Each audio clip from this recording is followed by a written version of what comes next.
Hello दोस्तों, कैसे हो आप लोग। तो दोस्तों मैं आप सभी का स्वागत करता हूं हमारे ग्री ट्यूटोरियल्स के प्लेटफॉर्म पे, जहां पर प्रदीप सर की जो पूरी टीम है वो लगी हुई है ताकि आप अपने बोर्ड एग्जाम में क्या टॉप पर रह सके। और दोस्तों इसी के तहत मैं आपको बता दूं कि 2 तारीख, जी हां दोस्तों, आपके 2 तारीख को हम आने वाले हैं लाइव, जहां पर आपका आएगा पंच का बादशाह, जहां उसके तहत इंग्लिश का जो भी चीजें है वो हम लोग क्या रिवाइज करने वाले। इतनी चीजें क्लियर हुई। अब आज हम क्या लेकर आए, आज हम दोस्तों लेकर आ चुके आपका एप्रिसिएशन। क्या लेकर आ चुके हैं दोस्तों? एप्रिसिएशन लेकर हम हाजिर हो चुके हैं।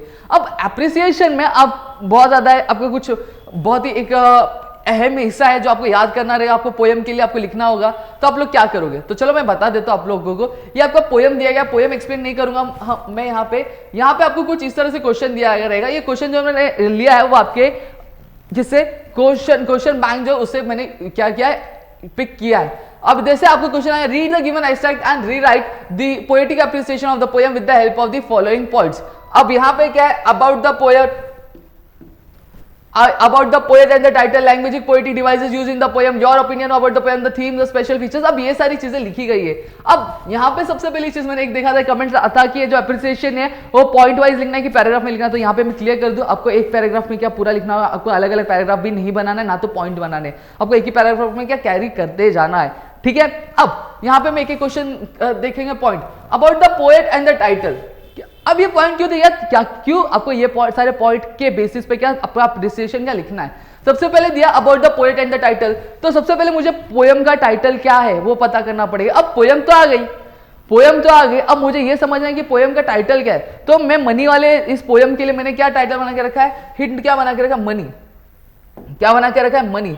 अब पोयम जो है, मनी वाला जो पोयम, उसमें मनी जो वर्ड है वो बार बार रिपीट होगा, तो मुझे याद है हाँ मनी रिपीट हुआ, तो यानी ये पोयम कौन सा है, मनी का पोयम है, तो मैं लिख दूंगा। ठीक है। अब आपको जो राइटर है यानी जो पोएट है उनका नाम तो याद करना रहेगा। ठीक है, इसमें कुछ नहीं कर सकते, तो वो जो है विलियम एच डेविस, तो आपको ये याद रखना रहेगा। समझ में आ गया। फिर उसके बाद साथ ही साथ आपको क्या दिया, अबाउट, तो क्या लिखना है आपको, about connection between the money and the personal happiness. अब ये पोएम में क्या है, ये क्या शोकेस करने की कोशिश करे जो पोएट, वो कनेक्शन शोकेस कर रहे हैं किसका, मनी और हैप्पीनेस का जो कनेक्शन है वो शोकेस करने की क्या कोशिश करे।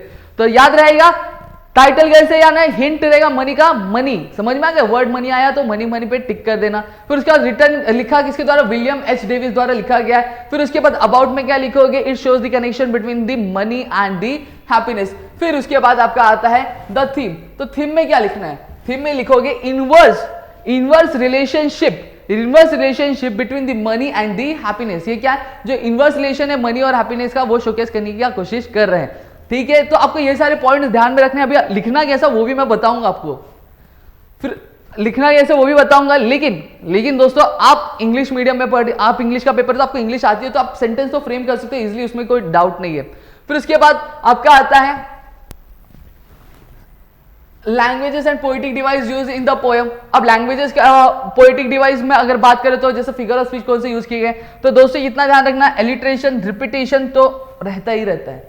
एलिट्रेशन और रिपीटेशन तो आपको बहुत कॉमनली मिल ही जाएगा, आप देख लेना एक बार, उसमें एक ना एक एलिट्रेशन एक रिपीटेशन तो मिल ही जाएगा। और ऑलरेडी मैंने फिगर ऑफ स्पीच यानी फिगर ऑफ स्पीच की जो वीडियो है आज ही क्या आपके चैनल पे हमने, हमारे ग्री ट्यूटोरियल्स के चैनल पे लाइव हमने क्या सीखा है, तो आपको फिगर ऑफ स्पीच में कोई डाउट ही नहीं होगा मेरे ख्याल से। अगर नहीं देखी वीडियो तो जाके आप देख सकते हो, चैनल पे अवेलेबल है। समझ में आ गया, तो फिगर ऑफ स्पीच आपको क्या मेंशन करनी है। फिर उसके बाद क्या आ गया, स्पेशल फीचर्स। तो स्पेशल फीचर्स क्या है, फीचर्स है इमेजरी एंड एंजाजमेंट। क्या, इमेजरी एंड एंजाजमेंट। ठीक है। अब आगे क्या है, your opinion about the poem. अब आपका क्या ओपिनियन है इस पोएम के रिगार्डिंग वो आपको लिखना है। जैसे अगर मैं अपनी बात करूं तो मेरा क्या ओपिनियन होगा पोएम के लिए कि जो मनी है वो सब कुछ खरीद सकता है, लेकिन क्या नहीं खरीद सकता, एक खुशी होती है, जो हैप्पीनेस होता है वो कभी भी खरीद नहीं सकता। समझ में आ गया कि नहीं आ गया। ठीक है, तो यहाँ पे मेरा ओपिनियन ये रहेगा कि अगर पैसे थोड़े कम होंगे चलेगा, लेकिन लाइफ में क्या हमें खुश रहना बहुत ही ज्यादा जरूरी, तो ये हमें लिख सकते। अब जैसे फॉर एग्जांपल बहुत सारे लोगों को इंग्लिश आती होगी, अगर जैसे कुछ है जो इंग्लिश में थोड़ा सा मात खाते होंगे, तो यहाँ पे मैं बता सकता हूँ, आप सेंटेंस बहुत ज्यादा अगर ये सारे पॉइंट आप लिख के याद कर लेते हो, समझ लेते हो, तो आपको क्या मैं बोल रहा हूं कि आप इजिली क्या लिखकर आ सकते हो। कैसे, देखिए, द पोएम, सॉरी मैं माफी चाहूंगा कॉल आ गया था। ठीक है, तो यहां पे क्या लिखेंगे हम लोग, दी poem. The title of the poem is Money, which is written क्या? Which is written by William H. Davis. And in the poem, the poet shows the क्या? Connection between the money and the personal happiness. हो गया? बना कि नहीं बना? देखो बहुत इजी है. फिर उसके बाद आगे क्या पूछा? थीम पूछा गया. The theme of the poem is that it shows the inverse relation between the money and the happiness. क्या? Money and the happiness. इतनी चीजें क्लियर हुई दोस्तों. ठीक है, अब आगे बढ़ते हैं. और साथ ही साथ आप एक दो पॉइंट अपने हिसाब से भी याद ऐड कर सकते हो. अगर आपने पोएम रीड किया होगा, अगर नहीं किया तो इतना भी लिखोगे तो भी मार्क्स मिलेगा, टेंशन मत लो. ठीक है, फिर उसके आगे क्या लिखा है? उसके आगे आपको लिखना है figure of speech. The poet has used many figure of speech to make the poem. क्या बोल सकते हैं हम लोग? बहुत ही अच्छा. make a poem very charming, बहुत ही ज्यादा अच्छा. तो हम क्या कौन से figure of speech? Alliteration, repetition लिख दो, या फिर अगर आपको याद है, अगर आप देख लो इसमें कोई चीज है जो क्या हो रही है? रिपीट हो रही है.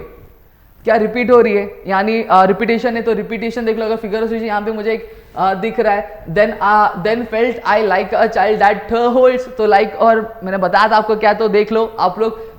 समझ में आ गया लाइक किस में आता है और आज किस में आता है? मुझे कमेंट सेक्शन में बता देना.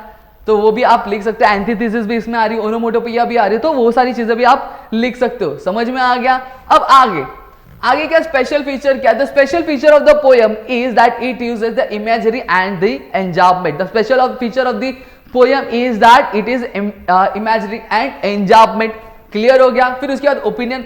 तो ये आपका पोएम कैसा लगा? ओपिनियन आप लिख सकते हो. मैंने ऑलरेडी अपना ओपिनियन बता दिया दोस्तों. सो दोस्तों इस तरह से आप अपना एप्रिसिएशन बहुत ही अच्छी तरीके से लिख कर एग्जामर आ सकते हैं. एग्जामर नहीं, एग्जाम में लिखकर आ सकते हो दोस्तों. सो दोस्तों आई होप आपको सारी चीजें समझ में आ गई होंगी. अगर आपको चीजें अच्छी लगी होगी, अगर आप चाहते हैं कि जितने भी पोएम्स है आपके कुछ 5 to 6 या फिर जितने भी पोएम्स है, अगर आप चाहते हैं कि एप्रिसिएशन उसका हम लेकर आए, आपको या लर्न करवाए, तो आप प्लीज कमेंट सेक्शन में हमें बताइए. हम सारा जो पोएम के जो एप्रिसिएशन है वो लेकर आएंगे और आपको इसी तरह से क्या लर्निंग वर्क करवा के देंगे. तो आपको मेरे ख्याल से लर्निंग वर्क हो गया होगा. तो दोस्तों अगर चीजें पसंद आई हैं तो प्लीज वीडियो को लाइक करिएगा. चैनल सब्सक्राइब नहीं किया होगा तो प्लीज चैनल को सब्सक्राइब करिएगा और अपने दोस्तों के साथ शेयर करिएगा, ताकि वो भी अपने बोर्ड एग्जाम 2022 में क्या रह सके?